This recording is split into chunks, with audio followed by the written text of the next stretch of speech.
Welcome to the awards portion of the annual conference. This has been a very difficult year for all of us, what with the pandemic and the recent fires. The planning for this conference was also difficult because of its virtual nature. And the success of this conference is due largely to the planning committee, led with the sure and steady hand of Judge Dan Buckley. Special thanks to all of those committee members and Judge Buckley for their outstanding performance. I would now like to present a recognition of past presidents of CJA.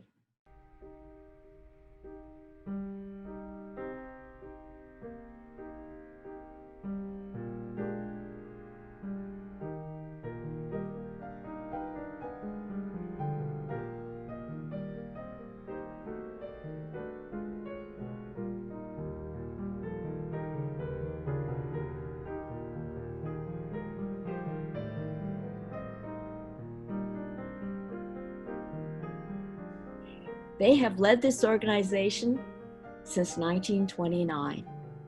Thank you. Now I would like to move on to a very special group of people.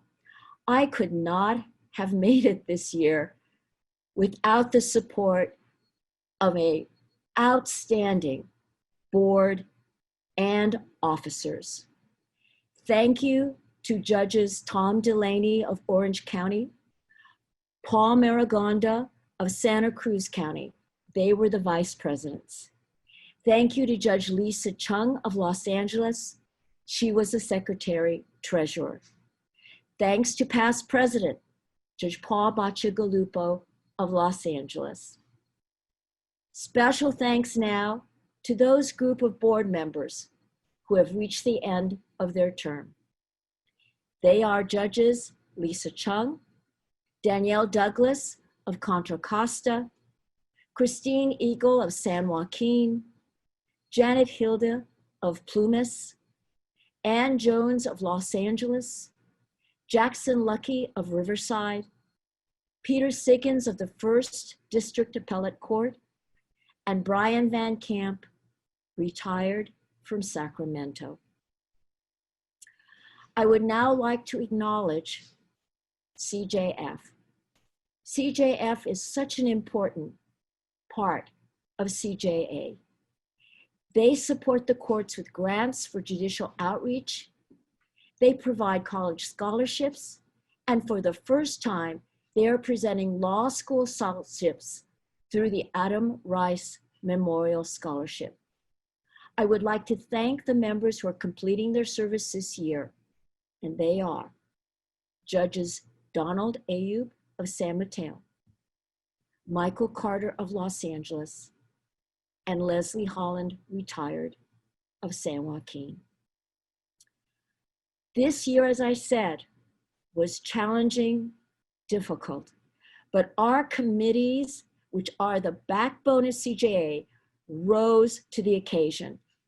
They not only continued their work, but they achieved their goals. Thanks again to those committees and the committee chairs. Our job is not an easy one, and so it's with great pleasure that I present the 25-year service pins to 17 people who have reached this landmark in their career. Thank you for your service, your dedication and devotion to the California judiciary.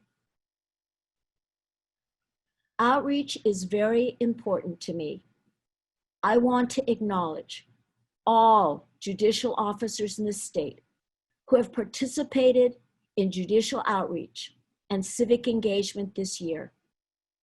Last year, CJA and CLA gave the inaugural Joint Award for Excellence in Civic Engagement. Both associations will present the award at next year's in-person meeting. Now I invite the 2020 Alba Witkin Humanitarian Award Committee to honor this year's recipient.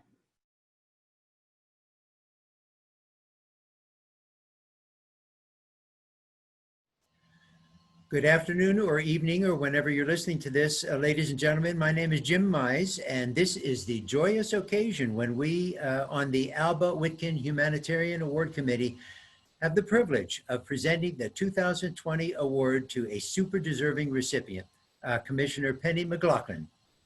Now, first of all, Commissioner McLaughlin has a ton of amazing accomplishments in the courts and in the judicial system and in judicial organizations, but we're not going to mention any of those because this is an award for her non-professional activities. This is her humanitarian efforts with real people.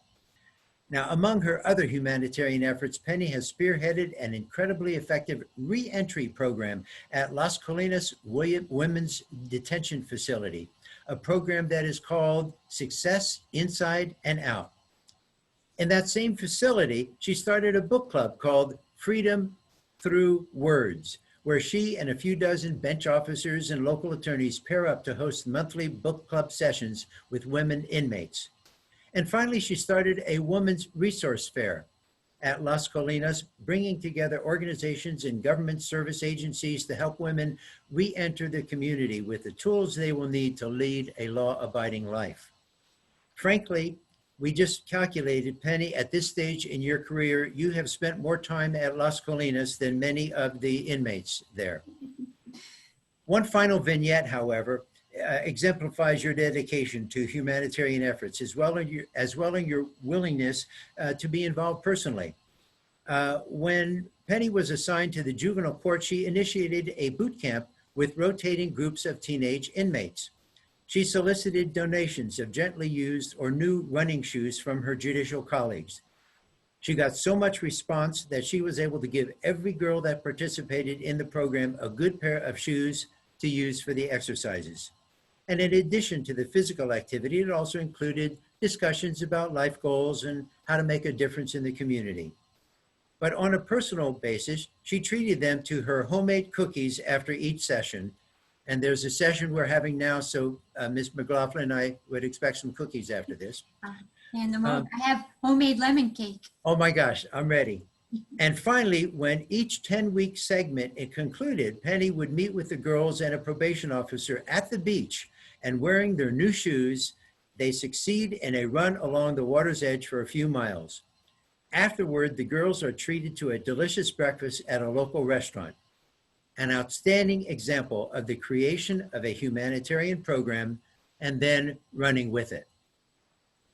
Now, I'd like to say a word about Alba Witkin and how precious she was and is to the California Judges Association. Many years back, Bernie Witkin was such a distinguished author and compiler of California law that he became the only non-judicial officer member of the California Judges Association. He was a frequent speaker, truly a distinguished colleague, and set the standard for judicial excellence by his good work.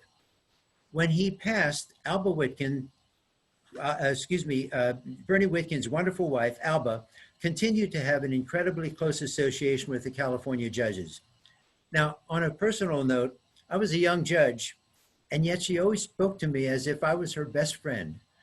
She was as warm an individual as you could ever imagine, and she treated everyone with respect. As a result of her relationship with the association, the California Judges Association also named her as an honorary member of the association. Now remember, Bernie Witkin was an attorney and Alba Witkin was not an attorney, but it was quite an honor for her and frankly, quite an honor for the association to have her as a member of our association. Alba Witkin has always been concerned about charitable works and doing good things for people. So it made perfect sense back in 2004 for us to establish a humanitarian award to be given to a judge who is active in doing work outside of the profession, outside of legal organizations, effectively to be in the street and working with poor and underprivileged folks. At that time, of course, it was pretty obvious that the name of the award should be the Alba Witkin Humanitarian Award, which remains to this date. Now, for several years until her passing, she was an intensely involved member of this committee, selecting the awardees every year, and then she passed on that job to now her son, Ken, who remains a member of this committee ever since that date. Alba Whitkin, we thank you again for your incredible contributions to the California Judges Association, carrying on in the memory of this award. Now, before we present the award formally, I'd like to call on my committee colleagues, Ken and Dave, for any comments they wish to make. Ken from the Bernie E. and Alba Whitkin Charitable Foundation. Ken? Yeah, thanks, Judge Mize. Congratulations, Commissioner McLaughlin. I'd like to read you a letter from the Board of Directors from the Bernard E. and Alba Whitkin Charitable Foundation. On behalf of the Board of Directors of the Alba Whitkin Charitable Foundation, we are pleased that you've been selected by the California Judges Association and the California Judges Foundation to be the 2020 recipient of the Alba Whitkin Humanitarian Award. We agree that you are a judicial officer who makes a difference for humanity as a result of your tireless efforts on behalf of disenfranchised persons through organizations such as the 3 Women's Programs that you are involved with at the Las Colinas Detention and Reentry Facility and the Juvenile Court Girls Boot Camp in La Jolla Shores. We concur that you are commendable and that you demonstrate the belief held by Alba Whitkin that judicial officers should participate in their local community and should be involved in charitable and direct community work. In this manner, you are acting as a role model for other judges and commissioners by showing that one can be involved in the community without diminishing one's primary role as a judicial officer. We wish you all the best in your future continued work, both on the bench and in the law, but especially with economically challenged persons, and indirectly also with their families, children, and grandchildren who will be positively affected as well. Congratulations. Thank you. And I'd like to pass it on to Judge Dave Rosenberg for some additional comments. Thank you, Ken. And congratulations again, Commissioner McLaughlin. You know, there are a fair number of awards for judges and commissioners who do wonderful things in the courtroom and in the law.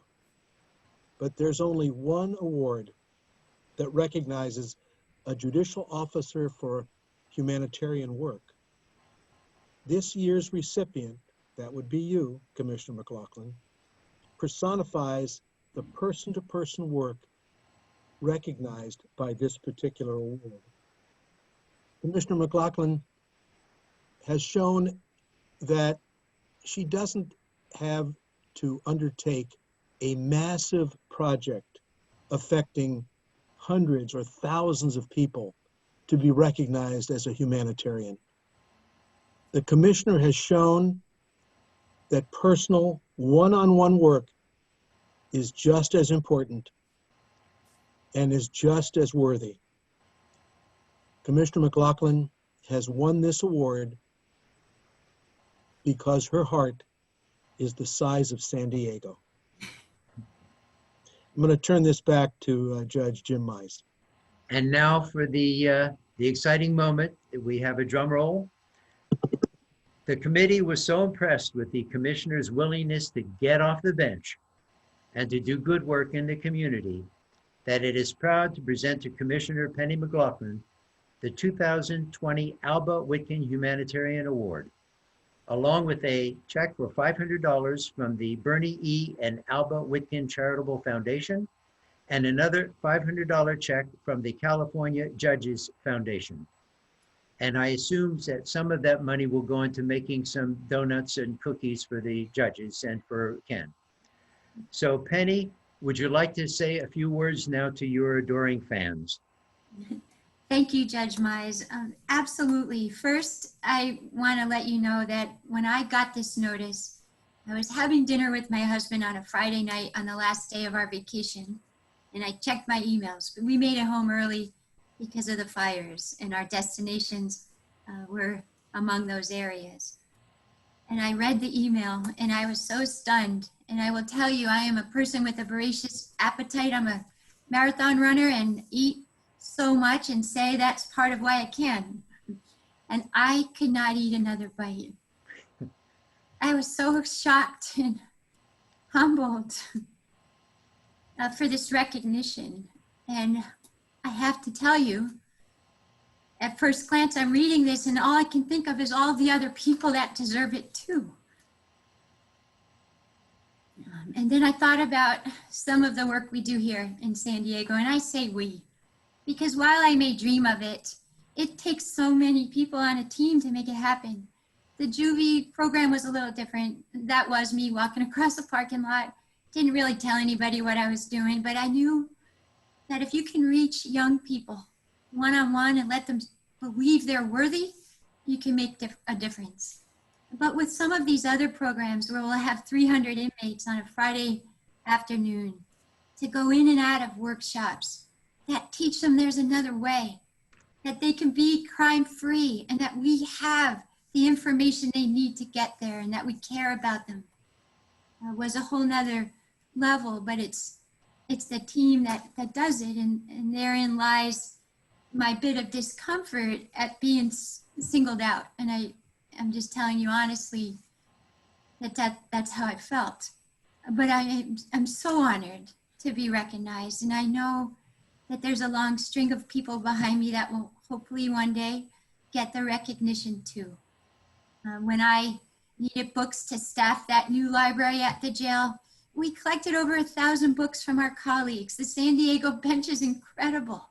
When I needed 23 other volunteers to go in pairs once a month to a book club at the jail on a Thursday night with their own time and their own dime to buy the books, I have a waiting list of judges wanting to do that.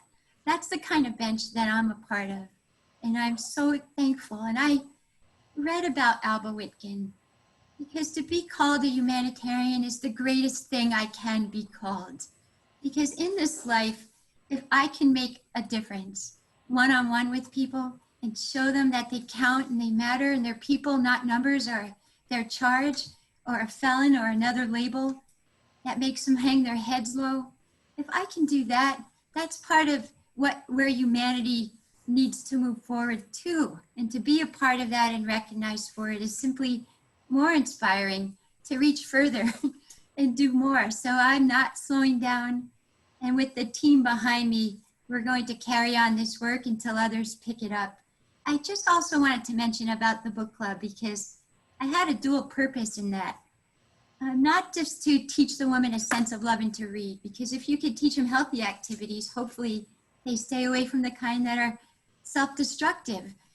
But there was a whole other reason that we can bring women and male judges into the jail one-on-one with small groups of 12 inmates, because that's how intimate it was, where they could talk about a book and inevitably life stories come through, that they would start seeing the women inmates as people in their courts.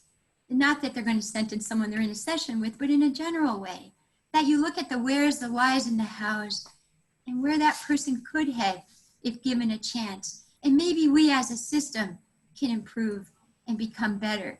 And so that was also part of the idea. And I had countless phone calls from the judges about what their experiences was like and how they never had an interaction like that. Unless you were a public defender, where I spent 13 years in those trenches, which is noble work in my opinion. Unless you had that, you might not know the person behind a face or a number or a crime or an allegation. And I feel that we grew that ability. Our bench is better because of the attitude and the approach these book club hosts and my fellow colleagues have taken and trying to improve lives. And so I thank you so much for this award. And it's such a privilege to get an award named after someone as special as Alba Whitkin. And she was born in Patterson and I was in the next town over. We both moved at around age 10, but perhaps those are good roots for knowing about the way some lives are and having that awareness. So thank you so much. I promise I will keep up doing what we're doing down here in San Diego. And I just thank our bench. I thank this committee and the foundation, the Alba Whitkin Foundation, for making this possible and for recognizing me. But I thank you on behalf of all of my colleagues and my teams that helped me. Well, thank you so much, Penny. And I believe all of you out there can now see the wisdom of our committee in having chosen for this astounding award, Commissioner Penny McLaughlin. Thank you again very, very much for your work in the community, and good luck in keeping those wheels running. All right, thank you. Congratulations. Thank you.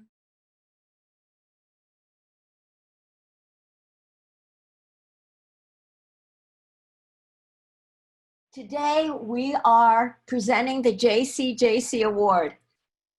The Wilmot Sweeney Juvenile Court Judge of the Year is presented annually by juvenile court judges to a California juvenile court judge who exemplifies innovative dedication to California's youth. Judge Sweeney was a longtime advocate of finding alternatives to detention centers for juveniles, such as rehabilitation and counseling. Thus, this award is presented to a judge who exhibits the same dedication as exemplified by Judge Sweeney. This year, CJA wishes to congratulate the Wilmot Sweeney Judge of the Year to Judge Douglas J. Hatimonji of the Orange County Superior Court. Congratulations, Doug.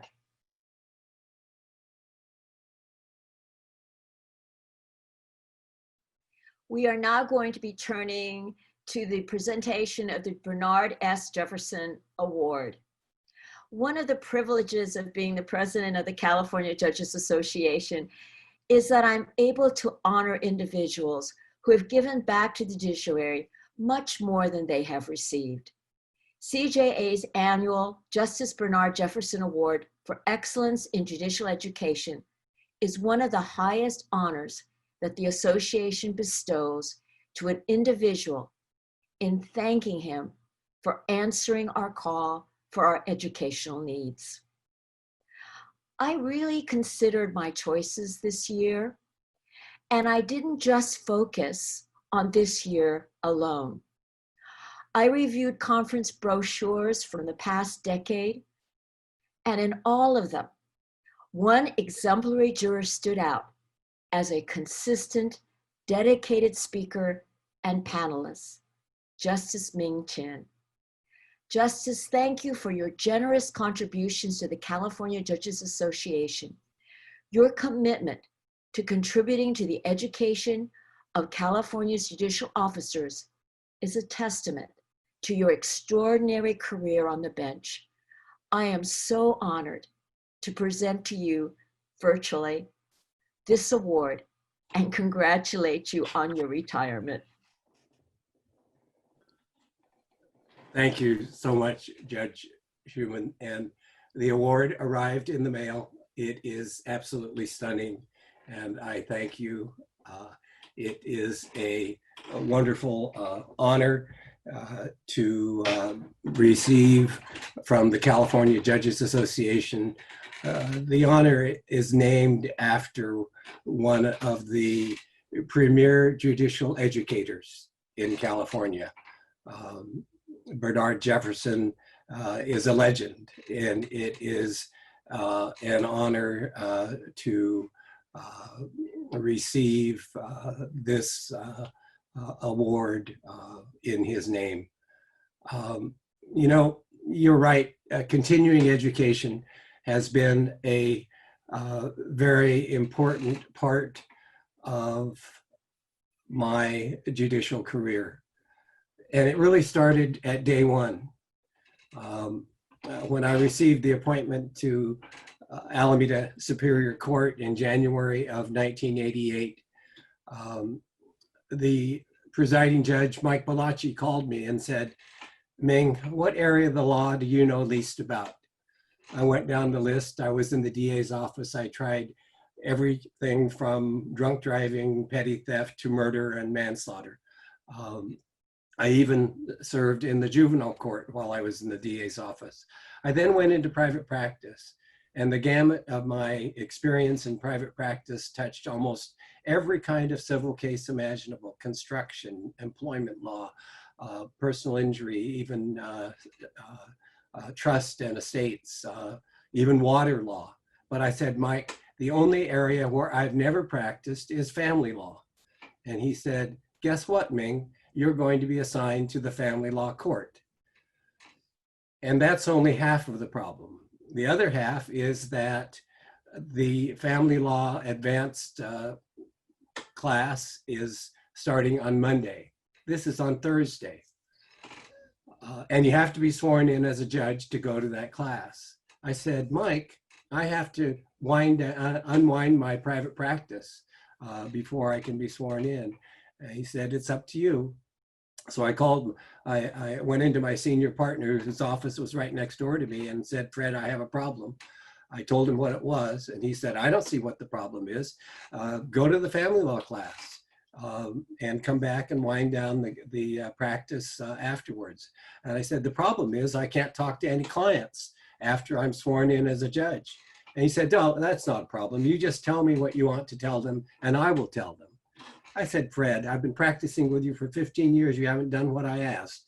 How can I trust you to do this? He said, it'll work out fine. Anyway, I went to the family law class, and it was the most incredible continuing education program I had ever gone to up to that point in time. So all of my 32 years of continuing judicial education has been a pay forward for gratitude that the judicial system, the judicial education system in California is one of the best in the country, primarily because of the California Judges Association and CJUR.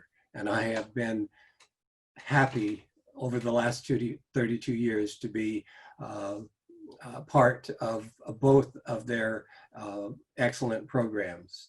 Now, as I was going through my papers, I found a letter from Tam, and it's dated, I think, let me see, December 16th, 2002. And it is thanking me for a genetics program that I put on at the Inn at Squaw Creek at Tahoe.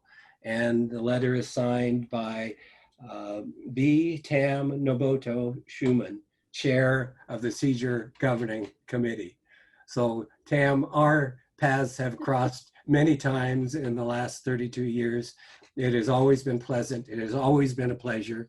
I have enjoyed working with you on helping make the judges' difficult jobs easier.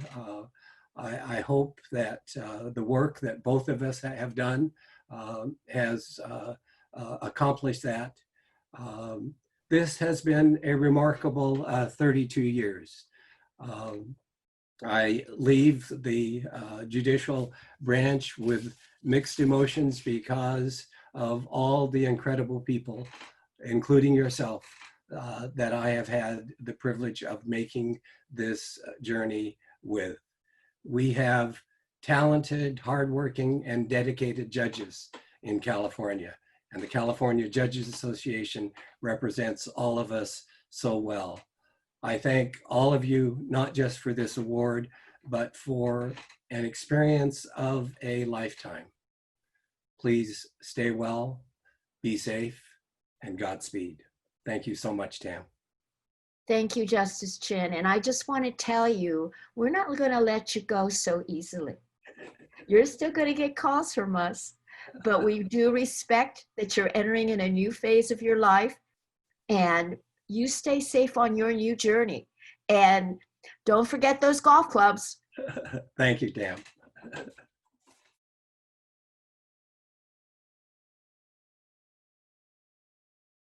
We now come to that part of the program of the presentation of the Humanitarian Award. This newly created award is based on 3 requirements. 1, the honoree must not be a member of the judiciary. 2, the honoree must be inspirational and have embodied hard work, courage, and determination to overcome professional adversity. And 3, the honoree must have thought of and implemented creative ways to benefit his or her community. The first recipient of this award fully meets these requirements. NFL Hall of Famer Ronnie Lott is recognized as one of the best safety players to have ever played the game.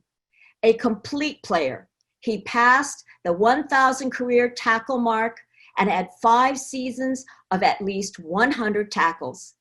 In his 10 seasons with my team, the 49ers, that team won 8 NFC Western Division titles and 4 Super Bowls.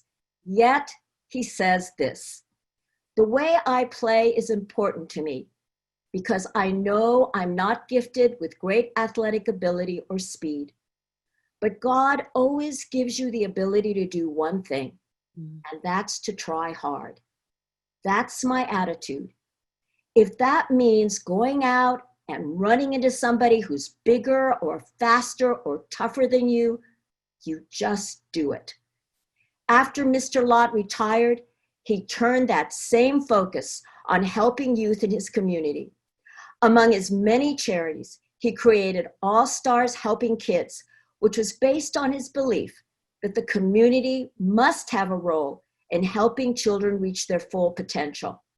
All Stars supports nonprofit organizations that are dedicated to helping disadvantaged youth and low-income families. He has also established TeachAIDS, a health education technology organization, to raise awareness about the risks of untreated head injuries and CTE. There's also the Lott Impact Trophy, a national award given to the college student athlete who makes the greatest contribution on and off the field. And in this year of COVID-19, Mr. Lott has helped raise funds to provide relief and resources to 2 nonprofits hit hard by the pandemic, Eat Real and Eastside Prep, organizations dedicated to the improvement of the health and education of our youth. It's with great honor that I present the first California Judges Association Humanitarian Award to Mr. Ronnie Lott. Well, thank you. Thank you very much. This is an incredible moment for me. And the reason why is that when you think about what we do in life, is that we're always trying to find ways to see the balance of life. And in the balance of life, a lot of times you don't realize that you need to do a little bit more. And one of the great things that I know, just listening to the presentation, is that when I think of the people that I've met with this organization, the balance is always in the right area. And so when you think about that, I know that I'm in the right area. I know I'm in the right community. I know that I'm with the right people. And one of the great things when you're huddling with great people, you find yourself inspired. And so what I'm thankful for today is I've always been inspired by people who allow others to see success. And so when I think about this moment, that you guys are giving me this opportunity, it's incredible. Much bigger than the Hall of Fame of football. Much bigger than winning any Super Bowl. And the reason why is that you still have to do the hard work. My dad always tells me that you got to exhaust life. Well, we all know that that's what we all need to do. Exhaust every moment. And in this environment, that makes it so tough. It's like playing in Buffalo with the weather being 15 below. This is a tough environment. This is something that we didn't expect. And all of us, even though we're struggling, even though we have frustrations, we are playing our best. So I want to thank all of you for your hard work, and for what you do and the things you give to your community. More importantly, keep giving your best. Keep giving your best. I wake up every day knowing one thing.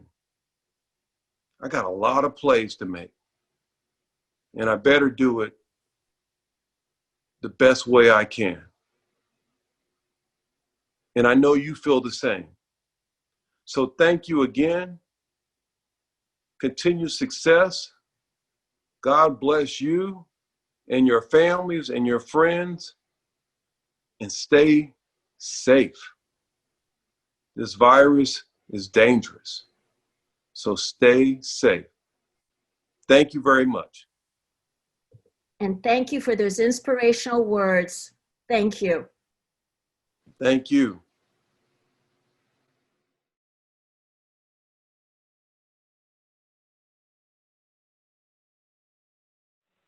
CJA's president has the privilege of choosing the recipient of the highest honor of the association, the President's Award. The recipient of this award has served the association and in particular has supported the president by going above and beyond the call of duty. This year's recipient grew up in the segregated South, where her great-great-grandmothers were slaves and segregational signs were posted in public places. She says, the signs were still on the bus, and you know that she sat behind. The signs were still on the water fountains and the restrooms. It wasn't anything that made me sad. It was just the way it was. She developed a way of handling these obstacles. An example is what happened at her high school in Little Rock, Arkansas, when in the third year, African-American students were allowed to attend classes. She wanted to play in the band, but was forced to play the baritone horn instead of the instrument she wanted. She says, I really wanted to play the French horn, but the instructor said that my lips were too big, so I couldn't play the French horn. Her form of resistance was to excel. And she did that on the baritone horn. From then on, excelling became her way of navigating around the barriers of racism. And there were plenty more to come. The biggest shock was when she moved to San Jose with her family in 1969. When they bought a home, a number of the houses on the block immediately went up for sale. Coming from the South, she expected California to be the land of golden racial equality, and that was not the case. She says, and my brothers, on their way to the corner to the elementary school to play basketball, would be stopped by the police. As an undergraduate at Santa Clara University, she felt marginalized and dismissed by some of her professors who had low expectations of her as a math major. But that all changed when she went to law school at the same university. Out of 260 classmates, only 8 of which were African Americans, she said they were treated equally. And once again, she excelled. She became a public defender, a commissioner, a judge, and then the first minority presiding judge of Santa Clara County.